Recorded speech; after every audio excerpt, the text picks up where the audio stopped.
Oke, jadi ini ada postingan dari Lala yang mencuitkan Ibu Mega belakangan dikira musuhan dengan Pak Prabowo. Duh, jangan kasih tahu Bu, beliau bisa murka, apalagi para penjilatnya. Bismillah, assalamualaikum guys, berjumpa lagi di channel Jurnal Terupdate.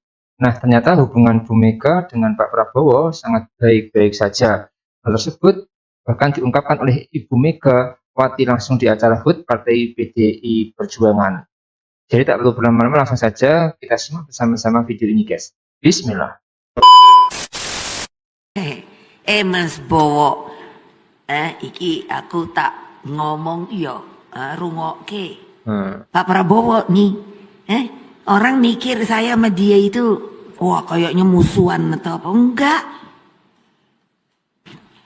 Enggak guys. Lah tapi saya bilang, Mas, kita kan boleh dong. Saya ketua umum, kamu ketua umum. Kalau kamu dibegitukan, melihat anak buah kamu dibegitukan, apa rasanya sebagai ketua umum? Pasti perasaan kita sama.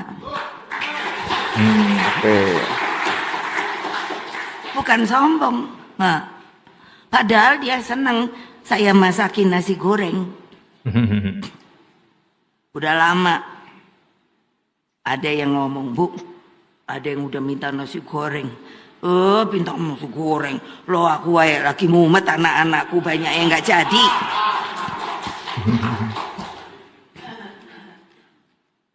Begitu loh. Loh memangnya nggak boleh? Ya boleh lah. Tapi kan prinsip, Mas, bene wae aku nang kene wae, situ sono rame-rame. Apa aku ngerusui situ kan ya enggak toh. Kalau aku perlu situ kan ya enggak perlu ketemu toh.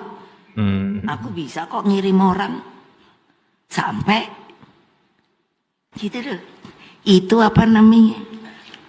Strategi politik. Ngono wae kok ora iso mikir.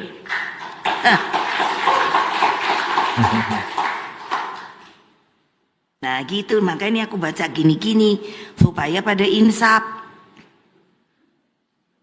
Yaitu mana keadilan yang hakiki. Kita minta tanggapan dari Bang Ege. Bang Ege, apa sih makna yang mau disampaikan dari pidato Ibu Megawati kemarin dan kritikannya yang ditujukan kepada KPK nih? Ya, bagian yang menggembirakan dulu. Saya selalu kalau nonton, apalagi panjang tuh ya, 3 jam atau 10 menit. Nggak semua saya berhasil mengikuti, tapi hal-hal yang menggembirakan, pertama tentu saja terima kasih kepada Bapak Presiden dan MPR, bahwa TAP MPRS itu ya, 33 tahun 67 sudah dicabut. Sehingga sekarang tidak ada lagi kaitan dengan posisi mengkhianati negara dan lain-lain buat proklamator kita. Ya, itu satu. Dan yang kedua, bahwa Bu Megawati sama sekali tidak ada masalah dengan Pak Prabowo, gitu ya, mengucapkan bahwa perasaan kami sama-sama sebagai ketua umum. Berarti bukan dari pemerintahan sekarang. Iya, dan kemudian kami tidak pernah walaupun nggak rame-rame di situ, tapi kan nggak pernah ngurusuin, artinya nggak pernah ganggu. Silakanlah rame-rame di situ, gitu ya. Dan kemudian sebetulnya mau juga itu ada kabar-kabar mau dimasakin nasi goreng lagi. Tapi ini kan lagi agak mumet dengan anak-anak, gitu ya. Nah kalau nggak bisa ketemu, kan mungkin belum pas waktunya, bisa kirim orang untuk ketemu, sama saja. Nah itu kan hal-hal yang menggembirakan, jadi garis bawahnya nggak ada permasalahan nih. Itu bagian penting antara Bu Megawati dengan Pak Prabowo. Jadi mengambil posisi tidak di dalam kabinet tapi bukan oposisi. Kurang lebih seperti itu. Itu dua bagian yang menggembirakan. Nah tentu saja akan segera masuk ke soal yang KPK. Tapi kalau dengernya agak lengkap, bunyinya antara lain ya, saya tuh baca koran setiap hari, kurang lebih gitulah. Tapi belum menemukan bukti baru ini. Ya jadi nggak bisa langsung ya bawa kemudian. Banyak loh yang lebih besar, TTT, itu kok nggak dikejar gitu, kurang lebih gitu ya. Walaupun mungkin orang bisa seperti Bang Silvester tadi nangkep, oh berarti menyatakan ini kecil, ya, tapi yang besar-besar kok nggak dikejar gitu ya. Nggak boleh kan ada dikotomi antara korupsi kecil dan korupsi besar. Tapi kalau kita mau lari-larikan ke sana, banyak juga yang lucu-lucu. Misalnya, ya ini supaya saya liatin konteksnya. Ada yang mengatakan, justru dulu presiden sebelumnya melindungi Pak Hasto. Loh, itu harus dipanggil KPK juga loh. Loh, Melindungi. Hah? Ya, ya.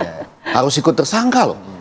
Kalau betul melindungi gitu. Jadi ini tidak dari satu bagian yang sederhana nih. Bahkan ini seakan-akan mendapat penekanan karena akan berlanjut ke hari Senin. Betul ya? Ada pemanggilan ke hari Senin. Tapi jangan terpaku pada itu saja, karena sebetulnya banyak lagi. Misalnya ketika tadi ya menceritakan kalau ini kan kritik untuk pejabat negara dalam konteks tertentu, misalnya soal pemilu presiden yang lalu. Iya. Kalau kalahnya sudah fakta kan, agak sulit juga kalau kalahnya dikejar-kejar begitu dalam gitu. Tapi kan disebut rekayasa. Siapa tuh yang merekayasa? Mau juga belajar. Oh, mau belajar dari dia. Cuma ada satu bagian yang penting itu dikaitkan dengan kok pada waktu itu pasangan ini ya, Ganjar dan Mahfud itu dikejar soal menolak menjadi tuan rumah Piala Dunia U20. Ada-ada aja pokoknya. Tapi penting itu loh. Anda rasakan nggak sampai saat ini gitu? Itu Belanda itu sudah pernah menderita loh. Jadi Jadi tuan rumah hanya pertandingan klub antara Israel dengan pada waktu itu ya di Belanda gitu. Terus lebih daripada itu, sekarang beberapa negara malah menolak bertanding melawan Israel. Ya, betul sekali. Dalam konteks kita, secara ideologi, kita memang nggak layak untuk menjadi tuan rumah U20 gitu. Nah, tapi itu menurut Bu Mega dijadikan alasan buat antara lain menyerang Ganjar dan Mahfud waktu itu. Jadi maksudnya, kalau saya lihat masalah, saya lihat lengkap gitu. Tidak hanya itu. Nah, kemudian tentu saja ada beberapa kritik-kritik lain ya yang menurut saya penting, tapi agak bersifat sedikit pribadi. Nah, ini masalahnya kalau pidato terlalu panjang nih Seno. Mudah-mudahan pidato selanjutnya itu 1 jam sajalah gitu ya. Nah, kalau seperti misal hashtag Indonesia Emas harusnya Indonesia Raya gitu-gitu ya. Kemudian soal honoris causa, yang lain itu beli gitu, kurang lebih gitu-gitu lah ya. Maksud saya menyebut saya banyak dapat honoris causa atau profesor seperti itu juga nggak terlalu pas kurang lebih. Jadi saya komplit ya. Ada yang bagian melakukan kritik juga karena terlalu panjang dan agak personal sifatnya gitu. Ya. Oke guys, jadi menanggapi apa yang disampaikan oleh Bu Mega tadi, bahwa memang tidak ada masalah dengan Pak Prabowo guys. Beliau, kalau dilihat secara ideologis dan historis, sangat mustahil Bu Mega itu bermusuhan dengan Pak Prabowo. Sangat mustahil. Ingat, beliau berdua dulu pernah berpasangan di Pilpres 2009.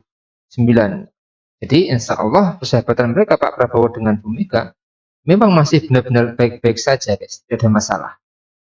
Jadi saya senang melihat Bu Mega konsisten, tidak bermain sandiwara dan apa adanya. Jadi Ibu Mega sehat selalu dan panjang umur. Teruslah berjuang untuk negeri Indonesia tercinta ini, sampaikan apa yang itu memang benar dan salah apabila itu salah. Selamat ulang tahun ke-52 untuk Partai PDIP, jayalah terus untuk membawa negeri ini lebih baik. Amin. Jadi mungkin itu yang bisa saya jelaskan untuk video kali ini. Bagaimana menurut kalian soal video ini? Tulis komentarnya di bawah ini ya guys. Saya simpan dulu. Assalamualaikum warahmatullahi wabarakatuh.